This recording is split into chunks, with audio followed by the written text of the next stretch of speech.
말씀으로 하루를 여는 복된 새벽, 하나님이 우리에게 주시는 귀한 말씀은 구약 성경 하박국서 1장 1절에서 2절까지 되겠습니다. 온라인 동참하는 여러분도 다 함께 성경을 펴주시고 같이 말씀 속으로 들어가 보실까요? 선지자 하박국이 묵시로 받은 경고라. 여호와여, 내가 부르짖어도 주께서 듣지 아니하시니 어느 때까지리까? 내가 강포로 말미암아 외쳐도 주께서 구원하지 아니하시나이다. 아멘. 남쪽 유다 역사를 우리가 공부해 보면 선한 왕이었던 요시아가 죽은 후에 유다가 바벨론에 의해서 멸망당하는 BC 586년까지 왕들을 보면 전부 사입이었습니다. 엉터리였습니다. 하나님 앞에서 바로 된 왕이 없었습니다. 유다는 급속도로 몰락의 길을 걷고 세상은 무법천지가 되어가고 있었습니다. 요지경 세상이 되었습니다. 그 시대에 나타난 선지자가 이사야인데 이사야가 톱으로 켜서 죽임을 당합니다. 순교당했습니다. 그리고 당시에 살아있던 선지자가 하박국입니다. 그때 하박국은 하나님 앞에 절규합니다. 하나님 어느 때까지입니까? 이 불의가 언제까지 반치해야 됩니까? 라고 묻습니다. 어떻게 하나님의 땅인 유대에서 하나님의 성전이 있는 이 땅에서 이런 불의하고 불법한 일이 계속 일어납니까? 내가 강포로 말미암아 외쳐도 구원하지 아니하시나이다 라고 절규합니다. 2절에 보면 여호와여, 내가 부르짖어도 주께서 듣지 아니하시니 어느 때까지리까? 내가 강포로 말미암아 외쳐도 주께서 구원하지 아니하시나이다. 여러분 하박국의 절규예요.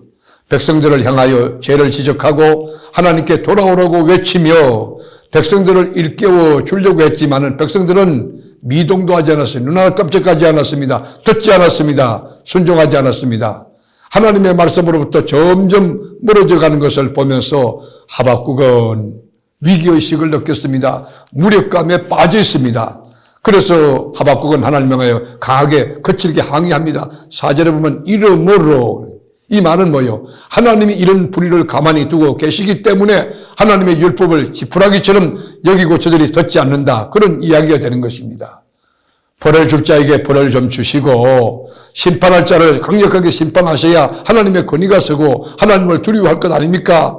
왜 하나님 보고 열중해서 보고 계십니까? 왜 침묵하십니까? 라고 따지는 겁니다.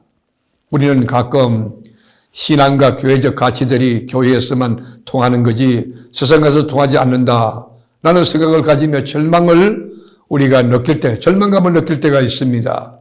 정치, 경제, 사회, 교육 모든 걸 보면서 하나님 말씀이 있어야 되는데 이 세상이 너무 상식이 없고 하나님의 공의가 사라지고 있다. 그런 느낌을 가질 때 있지 않습니까? 그런데 더 놀라운 것은 이런 모순도 하나님의 의도하신 것이라는 거예요. 하나님의 섭리, 하나님의 계획, 하나님의 스케줄이라는 것이. 하박국이 이렇게 기도할 때 하나님의 응답은 너무 당황스러웠어요.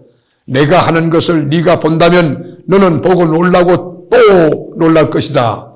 그 일에 대해서 너에게 말해준다면 너는 믿지 않을 것이다. 내가 이런 일을 내가 행할 것이다 라는 거예요. 5절에 볼까요? 여호와께서 이르시되 너희는 여러 나라를 보고 또 보고 놀라고 또 놀랄지어다. 너희의 생전에 내가 한 가지 일을 행할 것이라. 누가 너희에게 말할지라도 너희가 믿지 아니하리라.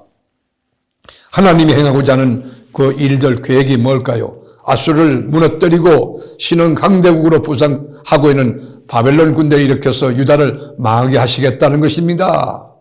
하박국은 하나님의 성전을 바로잡아 달라고 기도했지 성전이 불타고 없어지게 해달라고 기도한 적이 없습니다. 예루살렘을 다시 정의로운 하나님의 성으로 세워달라고 기도했지 악한 자들에게 짓밟히게 되고 무너지라고 기도한 적이 없거든요. 벌 받을 사람은 벌을 받도록 하고 상 받을 사람은 상을 받는 나라가 되게 해달라고 기도했지, 하나님을 믿는 백성이 다 잡혀가고 또 죽고 그리고 포로가 되게 해달라고 기도한 적이 없는 거예요. 그런데 하박국의 기도에 대하여 하나님의 응답은 아주 분명했어요. 유대 나라 고칠 수 없어. 아예 그 나라는 완전히 부수고 이 콩가루 만들고 다시 세워야 돼. 다시 지워야 돼. 다시 만들어야 돼. 그래서 사로잡혀 70년 동안 바벨론에서 혹독한 훈련을 받게 된 것입니다. 바벨론 나라는 악하기로 유명한 나라입니다. 6절에 보면 보라 내가 사납고 성급한 백성 곧 땅이 넓은 곳으로 다니며 자기의 소유가 아닌 거처들을 점령하는 갈대아 사람을 일으켰나니. 여러분 갈대아오 그 사람들을 들어서 쓴 거예요. 그들은 두렵고 무서우며 당당함과 위엄이 자기들에게서 나오며 교만하다는 거예요. 그들의 군마는 표범 같고 범보다 빠르고 저녁 이리보다 사나우며 그들의 마병은 먼 곳에서부터 빨리 달려오는 마병이라 마치 먹이를 움키려 하는 독수리의 나름과 같으니라. 그들은 다 강포를 행하려 오는데 앞을 향하여 나아가며 사람을 사로잡아 모으기를 모래같이 많이 할 것이요 전쟁에 이골이라는 민족이에요. 전쟁에는 1등 국민이 되네. 왕들을 멸시하며 방백들을 조소하며 모든 견고한 성들을 비웃고 흉복을 쌓아 그것을 점령할 것이라. 하나님께 강력하게 항의하기를 바벨론이 잘 되는 이유는 결국은 유다를 치기 위한 막대기였냐고 이 하박국은 묻고 있는 것입니다. 역사가 어수선 나고 되는 대로 굴러가는 것 같지만은 하나님께서 오늘도 살아계시고 오늘도 일하고 계시는 것이에요. 우리의 이성으로 우리의 상식으로 맞지 않아도 하나님은 살아계셔 역사를 주관하고 계시는 역사의 주인이십니다. 상상하지 못했던 하나님의 방법으로 하나님은 지금도 일하고 계십니다. 우리 개인의 삶에도 나는 이렇게 했으면 좋겠는데 하나님은 다른 방법으로 역사할 수 있습니다. 하나님은 긍휼을 베풀어 달라고 우리가 기도하지만 하나님은 아주 혹독하게 우리를 내치실 수도 있다는 것이에요. 하나님의 뜻은 적당하게 대충 고치는 것이 아니에요. 완전히 부수고 허물고 새롭게 세우는 것이었으며 하나님께서 모르시는 것이 아니에요. 말씀을 하지 않고 있을 뿐입니다. 우리가 지난 몇 해 동안에도 엄청난 모순들을 우리나라 내에서 많이 목도했습니다. 동물의 세계를 보는 듯한 양육강식의 원리와 법칙이 적용되는 세상을 보며 의로운 우리 그리스도인들이 많이 가슴 아파했으리라고 생각합니다. 그러나 하나님은 살아계십니다. 하나님은 지금도 일하십니다.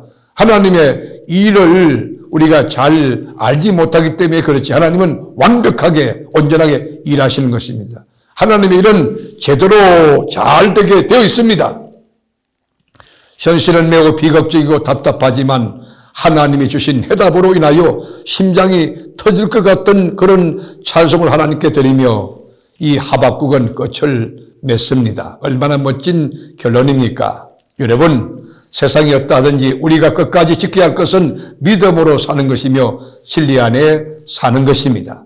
말씀으로 하루 여는 복된 새벽, 하나님이 주신 이 말씀을 딱 붙들고 우리도 이 현상, 팩트를 보지 말고 이 상황 가운데 우리가 좌절하지 말고 하나님 되심을 절대적으로 믿고 하나님이 나와 함께 계시고 역사를 주관하는 분임을 믿고 신뢰하며 하나님의 뜻을 기다리고 주님 뜻에 순종하고 하나님의 주권을 수용하는 그런 믿음의 태도로 오늘도 주님과 함께 행복한 동행을 시작해보지 않겠습니까?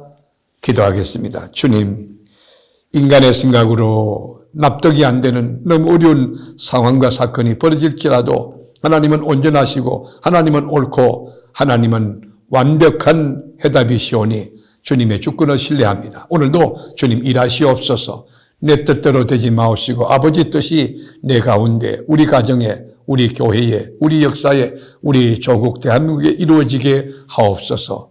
살아계신 예수님의 이름으로 기도드립니다. 아멘.